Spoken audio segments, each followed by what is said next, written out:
Thank you, Rajiv. A very good evening, ladies and gentlemen. It indeed is a difficult time that we have to come here like this and brief you. We could have done without this, but we had no choice. As the DGMO has detailed, the event was precipitated by the dastardly act at Pahalgam. The sequence of events have already been detailed. We carefully selected the targets, and out of the 9 selected targets, the target systems that were given to the Indian Air Force were the notorious training camps at Bhawalpur and Muritke, these being further from the international boundary. Through critical target system analysis, we analyzed what was to be done to annihilate these targets and planned to engage these targets with precision air-to-surface guided munitions so as to avoid collateral damage. The modalities of planning process I will not go through at this instant. However, what I would like to show you is the results that we achieved through our targeted airstrikes. Could I have the second slide, please?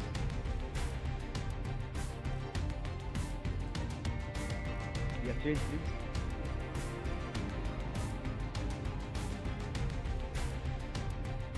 Okay. This is what the terror infra at Muritke looks like.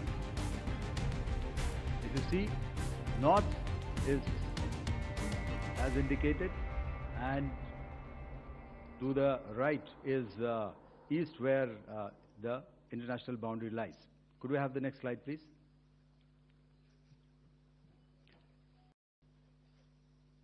Orientating. Just go back to one slide. Okay. Please have a look at this red building, the series of buildings out here, and this empty ground. Next. If you relate, the empty ground is here, and you see this is the first weapon that is impacting. This is the impact point number 1 on Muritke training camp with our precision guided weapons on early morning 7th. Next, please. Keep your eyes glued for the second weapon coming in and the second impact on the selected target point. Next slide, please.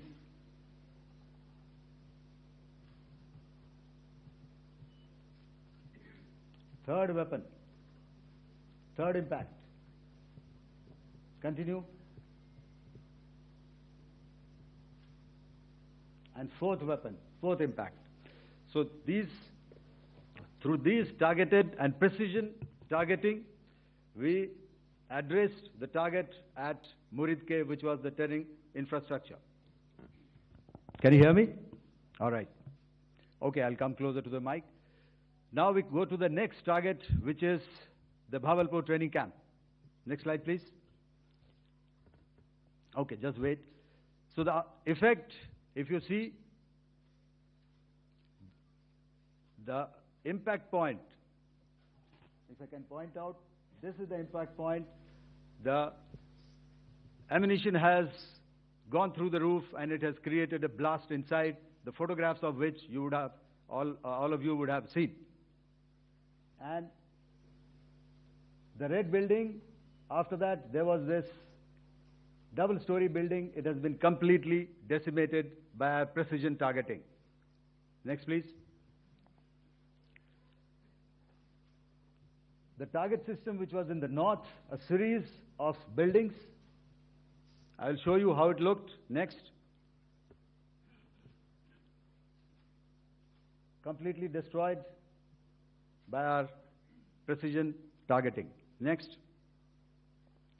Now coming to Bhawalpur, this is the target complex that we are dealing with, a fairly large target complex. So we had to carefully choose the points that we needed to address, which were high value and which would meet our stated objectives of eliminating the terrorists. I would like to draw your attention to this red canopy, and in relation to that, I would cover the targets. One target system is a series of buildings here, other one here, and other one out here. Next slide, please. This is how it looked before, and this is how the building looked after the impact of the weapon. And orientation in relation to this red canopy, you can see here. Next, please. Before, next, and after. The roofs have completely collapsed. Next. This is the target system. Next. Precision targeting, and we have achieved our objectives here. Next. All right. So that was what we did on the 7th. Our objective was to address these two terrorist camps, and that we did with precision. And thereafter, we maintained a robust air defense posture, because remember, our objective was to target the terrorists and terrorist infrastructure, not any other infrastructure, not the Pakistani military, not the Pakistani any other infrastructure. So that is what we have maintained on the 7th of May. However, what we saw in the evening of 7th of May, we were saturated with a raid of Pakistani unmanned aerial vehicles and small drones. And these came in waves in our civilian areas, over our military installations, and all of them were successfully intercepted. Few of them did manage to land. However, there was not much damage that they did. And we have our robust counter-US hard kill and soft kill systems which did the job. However, the difference here was that we had targeted the terrorists. The adversary now has targeted our civilians and the military infrastructure. So it had to be responded to. So in a quick and calibrated response, that very night, we struck their radar installations at Lahore and close to Gujranwala, the LYT installation, to indicate to him that we are ready, yet we do not want to escalate. Our fight was with the terrorists and not with the Pakistani military establishment. Thank you.